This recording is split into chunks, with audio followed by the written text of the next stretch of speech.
Nilai tukar rupiah ditutup menguat tipis versus dolar Amerika Serikat pada perdagangan akhir pekan didorong oleh sentimen positif dari penandatanganan perjanjian dagang resiprokal antara Indonesia dan Amerika Serikat. Kesepakatan ini disebut meningkatkan optimisme pasar terhadap prospek ekonomi domestik. Berdasarkan data dari Bloomberg pada pukul 15.00 waktu Indonesia Barat perdagangan di akhir pekan, rupiah menguat 6 poin atau 0,04% menjadi Rp16.888 per dolar Amerika Serikat dibandingkan dengan penutupan sebelumnya yaitu Rp16.894 per dolar.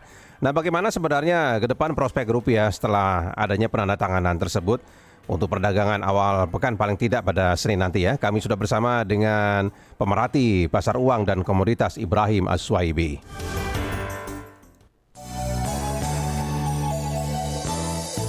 Wawancara Pro 3. Pak Ibrahim, selamat pagi.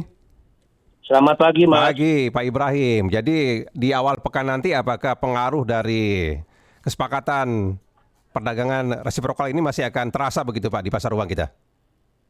Ya, ini tergantung dari kondisi global, ya Mas ya. Ya. Karena saya melihat bahwa dalam penutupan pasar di hari Jumat ini sebenarnya indeks dolar itu menguat cukup tajam.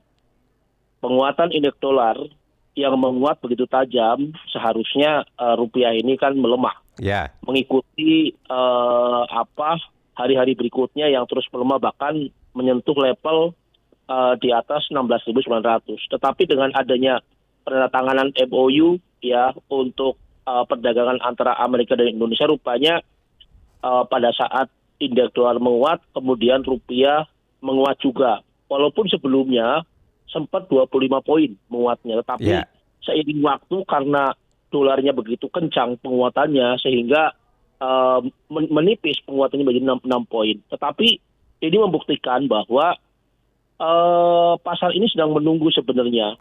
Ya, yang perang dagang 19% yang begitu lama belum ada satu kesepakatan, kemudian ada kesepakatan dan kesepakatan tersebut pun juga cukup menarik ya. Bisa saja ini akan tarik menarik ya di minggu depan antara eksternal ya dan internal, karena di internal sendiri selain permasalahan perang dagang yang sudah ditatangani ya antara Amerika dan Indonesia, di sisi lain pun juga tentang masalah defisit anggaran. Nah, defisit anggaran ini ya cukup menarik karena IMF sendiri ya menginginkan agar pemerintah menaikkan pajak penghasilan untuk karyawan, tetapi dari pejabat Indonesia, terutama dalam Kementerian Keuangan, tidak menginginkan menaikkan pajak penghasilan karena kondisi ekonomi ya Indonesia saat ini masih belum stabil. Memang benar belum stabil, tapi cara satu-satunya bagi IMF itu adalah untuk menaikkan pajak penghasilan. Sebelumnya pada saat Sri Mulyani sebagai Menteri Keuangan itu pun juga sudah membuat rencana planning untuk menaikkan pajak penghasilan. Artinya apa? Bahwa sebelumnya memang Sri Mulyani sudah tahu bagaimana IMF keinginannya agar apa? Agar defisit anggaran ini tidak melebar. Ya, tetapi harus diingat bahwa defisit anggaran tidak melebar ini ya hampir semua negara pun juga sama seperti Indonesia. Tetapi ketakutan dari IMF bahwa karena apa di Indonesia ini selalu condong terhadap apa? Terhadap komoditas sebagai produk unggulan. Ya, tidak lain seperti investasi yang lainnya. Ya, ini yang bagi IMF ada ketakutan sehingga apa? Sehingga pasar begitu waspada ya dalam kondisi tersebut. Apalagi kemarin ya Kementerian Keuangan melakukan lelang surat utang negara, itu pun juga tidak sesuai dengan target. Nah, ini akhirnya apa? Pada saat kemarin kita tangani ini adalah menguat. Penguatan di akhir minggu ya yang bagi saya cukup bagus dan kemungkinan besar di minggu depan pun juga akan masih fluktuatif karena saya melihat bahwa kemungkinan penandatanganan ini hanya bersifat sementara, kemudian rupiah pun juga mengalami pelemahan dan disinilah tugas dari Bank Indonesia ya untuk menstabilkan mata uang ya untuk melakukan intervensi baik di pasar internasional maupun di pasar domestik. Itu Mas. Ya, artinya sentimen dari penandatanganan itu hanya bersifat sementara saja, sementara masih ada faktor lain yang memang jangka panjangnya masih khawatirkan pasar, termasuk dari eksternal begitu Pak Ibrahim?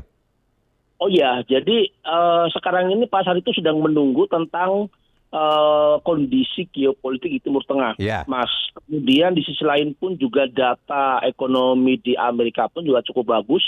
Bahkan kemarin pun juga pada saat pertemuan Bank Sentral Amerika mengatakan bahwa kondisi inflasi masih cukup tinggi. Artinya apa? Bahwa Bank Sentral kemungkinan besar masih akan mempertahankan suku bunga.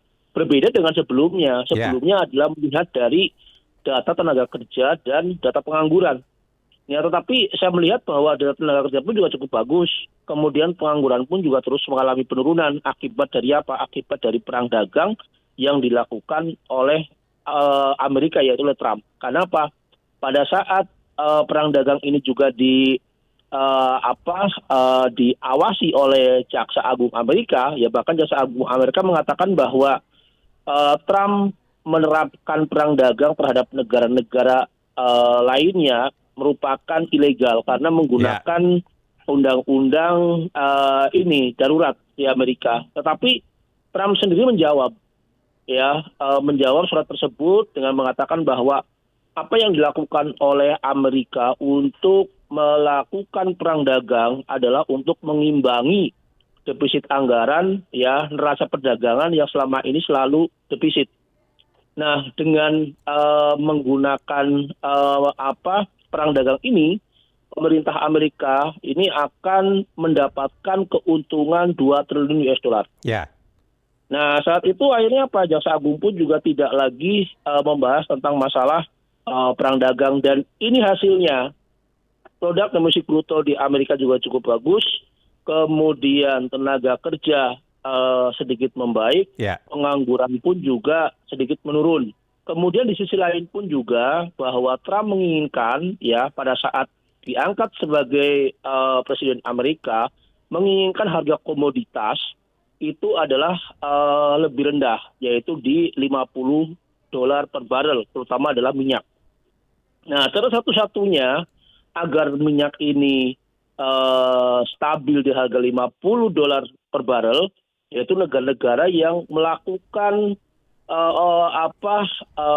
operasi, istilahnya menjual minyaknya di pasar gelap, ya, yang lebih murah 30% sampai 50% itu harus harus dikuasai.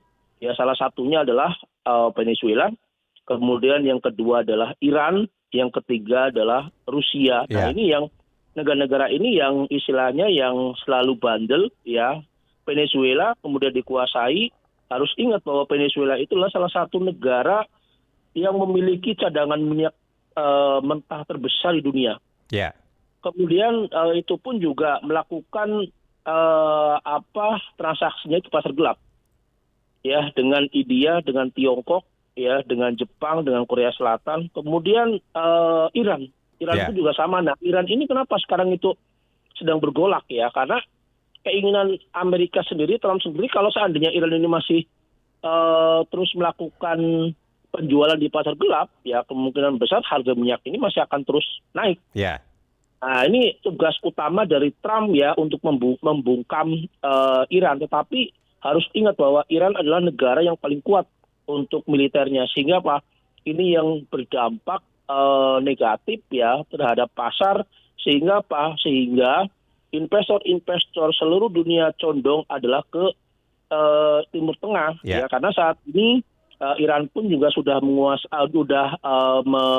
menutup sebagian Selat Hormuz. Ya. Yang kita tahu Selat Hormuz itu adalah sangat padat sekali, Nah, ini yang membuat fluktuatif harga mata uang rupiah, walaupun kemarin Purbaya sudah mengatakan bahwa rupiah siap menuju di 15.000, tetapi saya itu hanya teori saja, secara praktek itu sangat sulit sekali, Mas.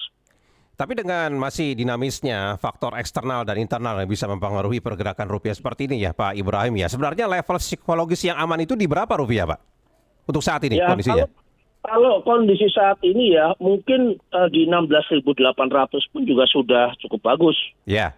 Di 16.800 sudah cukup bagus karena di APBN tahun 2026 itu dipatok di 16.500. Artinya apa? Bahwa kemungkinan besar APBN akan mengalami perubahan, ya bisa saja nanti akan dipatok di 16.900-an, ya karena saya melihat bahwa fluktuasi untuk rupiah ke 17.000 kemungkinan besar akan terjadi. Ya. Ya, walaupun kita lihat cadangan devisa kita menurun, ya kemudian di sisi lain pun juga tentang masalah pasar modal, ya ini pun juga masih fluktuatif, ya masih sedikit mengalami pelemahan, walaupun penguatan pun juga tidak terlalu tajam, Ya. walaupun tidak ada hasil-hasil, ya karena di sini ada pembukuan saham di Indonesia, kemudian penurunan rating, ya Moody's pun juga menurunkan peringkat utang, ya ini pun juga kemungkinan besar baru akan selesai itu di bulan April atau bulan Mei, ya ada perubahan tentang masalah free float, ya karena rupanya di Indonesia itu banyak perusahaan-perusahaan yang listing di bursa itu